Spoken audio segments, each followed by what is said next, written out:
ముఖ్యమంత్రి జగన్మోహన్ రెడ్డి ప్రభుత్వంలో రాష్ట్ర వ్యాప్తంగా నాడు నేడు పథకం ద్వారా పాఠశాలల్లో రూపురేఖలు సమూల మార్పు చెందాయని ప్రభుత్వ చెర్లజగ్గిరెడ్డి అన్నారు. ఉచ్చిలి గ్రామంలో జిల్లా ప్రజాపరిషత్ ఉన్నత పాఠశాలకు 1,34,60,000 రూపాయలు నా బోర్డు నిధులతో నిర్మించిన నూతన పాఠశాల భవనాలు ఎమ్మెల్యే చెర్లజగ్గిరెడ్డి ప్రారంభించారు. ఈ సందర్భంగా చెర్ల మాట్లాడుతూ ఉచ్చిలి జిల్లా ప్రజాపరిషత్ ఉన్నత పాఠశాలకు 1,34,60,000 రూపాయలు నాబోర్డు నిధులు, 17,86,000 రూపాయలతో పాఠశాల పాత భవనాలను ఆధునీకరణ చేయించి విద్యార్థులకు ఎలాంటి ఇబ్బంది లేకుండా ప్రభుత్వ పాఠశాల స్థాయిని కార్పొరేట్ పాఠశాలల స్థాయికి తీసుకువెళ్లామని తెలిపారు. ఈ కార్యక్రమంలో జెడ్పీటీసీ బోనం సాయిబాబా, ఎంపీపీ కుండ అన్నపూర్ణ, గ్రామ సర్పంచ్ ఉరుంకుల వీరమ్మ, మాజీ ఎంపీటీసీ ఉరుంకుల శ్రీనివాసరావు, ముద్నూరి పద్మరాజు, బచ్చు శివప్రసాద్, ఇందుకూరి కృష్ణంరాజు, భూపతిరాజు, బాలరామరాజు, మాగాపు విజయకుమార్, ఎంపీడీఓ వెంకటేశ్వరరావు, అధికారులు, వైఎస్ఆర్సీపీ నాయకులు, కార్యకర్తలు, గ్రామ వాలంటీర్లు, గృహ సారథులు తదితరులు పాల్గొన్నారు. చాలా సంతోషం.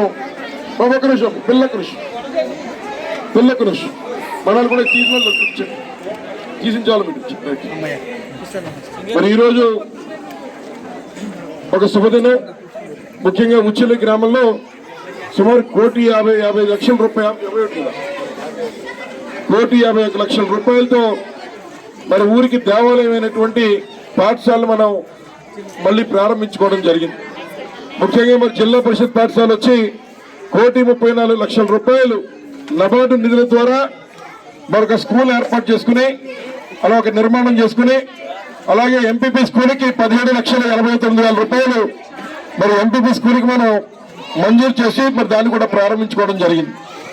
ముఖ్యంగా ఒకసారి గతంలోకి వెళ్ళి చూస్తే మరి ఏదైతే గతంలో ప్రభుత్వ పాఠశాలలు ఏ రకంగా ఉండేవి, నేను ప్రస్తుతం ఉన్నటువంటి పాఠశాలలో మరి ఏ రకంగా ఉన్నటువంటి బాత్రూములు కానీ అలాగే తరగతి గదులు కానీ ఉన్నాయనే విషయాన్ని ఒకసారి వచ్చేటువంటి తల్లిదండ్రులంతా కూడా ఆలోచన చేయాలని చెప్పి కోరుతున్నాం.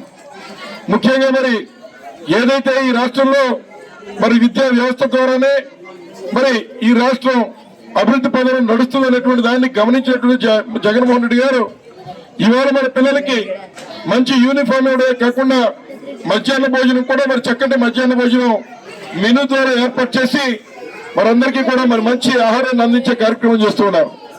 కేవలం అదే కాదు, నాడు నేడు కార్యక్రమం ద్వారా ఆ రోజు పాఠశాలలు ఎట్లా ఉన్నాయి, ఈ రోజు పాఠశాలలు ఎట్లా ఉన్నాయనేటువంటి దాన్ని ఒక పుస్తక రూపంలో మరి ఏర్పాటు చేసి మరి ఈ రోజు కళ్ళ కట్టడి చూపించే కార్యక్రమం చేస్తున్నారు. మీ గ్రామంలో ఒక సచివాలయం, మీ గ్రామంలో ఒక రైతు భరోసా, ఇట్లా అన్ని వ్యవస్థలు కూడా మీ గ్రామంలోనే ఏర్పాటు చేసి ఏదో మండలానికి వెళ్ళాల్సిన పని కానీ లేదా జిల్లా కోటకి వెళ్ళాల్సిన పని కానీ లేకుండా మరి మనవర్తిగా పరిపాలన తీసుకొచ్చిన ప్రభుత్వం జగన్మోహన్ గారి ప్రభుత్వం అని చెప్పి సందర్భంగా మనం చేస్తున్నాం. ఒక్క నిమిషం పిల్లలు, మరి వాస్తవంగా ప్రభుత్వ పాఠశాలలు ఏ రకంగా ఉండేవి, నేడు ఏ రకంగా ఉన్నాయి. ముఖ్యంగా మరి అవకాశం ఇస్తే పిల్లలకు కూడా ఇంగ్లీష్ మీడియం చదువును నేర్పితే తప్పనిసరిగా దేన్నైనా సాధించగలుగుతారు.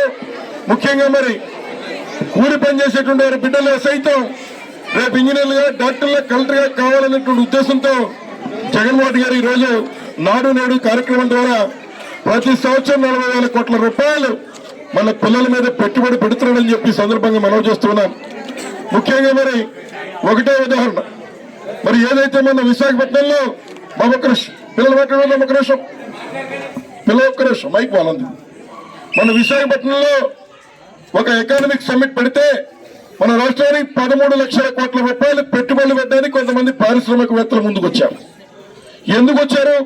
జగన్మోహన్ గారు ఫోన్ చేసి ఏదో చెప్తే వచ్చేటువంటి వ్యవస్థ కాదు. వారు ఏదైతే ఈ రాష్ట్రంలో ఒక కొత్త సంస్కరణ వచ్చింది, ఏదైతే విద్యా వ్యవస్థ మీద ఈ ముఖ్యమంత్రి పెట్టుబడి పెడుతున్నాడో రేపు ఈ పిల్లలందరూ కూడా చక్కగా చదువుకుని మరి ఒక స్థాయికి వచ్చి మేము ఇక్కడ మా వ్యాపార సంస్థల్ని అభివృద్ధి చేస్తే తప్పనిసరిగా తగిన ఫలితాలు మాకు వస్తాయనేటువంటి విషయాన్ని నమ్మి విశాఖపట్నంలో 13 లక్షల కోట్ల పెట్టుబడి పెట్టడానికి ముందుకు వచ్చారు. వాళ్ళు రాజకీయ నాయకులు కాదు, వారు డబ్బులు ఎట్లా పెట్టుబడి పెట్టారు. ఏదైతే నమ్మకం కలిగితేనే భవిష్యత్తు ఈ రాష్ట్రంలో బాగుంటుంది. తప్పనిసరిగా ఈ యువతంతా కూడా రేపు ఒక మంచి చురకత్తులో తయారై సివిలైజ్డ్ సిటిజన్ గా మరి ఈ రాష్ట్రం ముందుకెళ్తున్నటువంటి నమ్మి మరి పారిశ్రామికవేత్తలు కూడా ముందుకు వచ్చారని చెప్పి ఈ సందర్భంగా మీ అందరికీ మనవి చేస్తున్నాను. మరి అలాగే ఇవాళ మన రాష్ట్రంలో 54% రక్తహీనత ఉన్న పిల్లలు ఉన్నారు. అంటే గర్భం దాల్చినప్పుడు వారికి రక్తస్రావం అయ్యి రక్తహీనత కనిపిస్తూ ఉంది. అటువంటి వారి యొక్క పర్సంటేజ్ 54% ఉంది.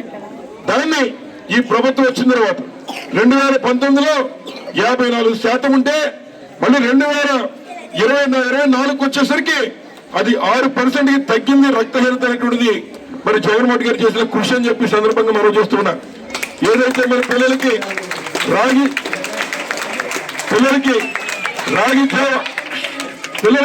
జావ ఇచ్చేటువంటి కార్యక్రమం, వారికి మంచి భోజనం అందించేటువంటి కార్యక్రమం, అవసరమైతే వారికి శానిటరీ నాప్కిన్స్ ఇవ్వడానికి కూడా మరి జగన్మోహన్ గారు ఆలోచన చేస్తున్నారంటే ఎంత కీలకంగా ఈ కార్యక్రమాలన్నీ కూడా ఆయన దృష్టి పెట్టి ఎంత లోతుగా అధ్యయనం చేస్తున్న విషయాన్ని మన పిల్లలంతా కూడా అర్థం చేసుకోవాలా, తల్లిదండ్రులు కూడా అర్థం చేసుకోవాలని కోరుతూ రాబోయేటువంటి కాలంలో ఈ ఉచ్చుల గ్రామాన్ని మరింత అభివృద్ధి పనులు నడిపించే విధంగా ఇళ్ల పట్టాలు ఇచ్చాం, అలాగే అనేక సంక్షేమ కార్యక్రమాలు ఇచ్చాం, అలాగే వైద్య సదుపాయాలు కల్పించాం. కాబట్టి రాబోయేటువంటి కాలంలో కూడా మళ్ళీ జగన్మోహన్ గారి ప్రభుత్వానికి మద్దతుగా మనందరూ కూడా ఉండాలని మరొకసారి మీ అందరినీ కూడా కోరుతూ ఈ అవకాశం ఇచ్చినందుకు ప్రత్యేకమైన ధన్యవాదాలు తెలియజేస్తూ సెలవు తీసుకుంటున్నా. జై జగన్.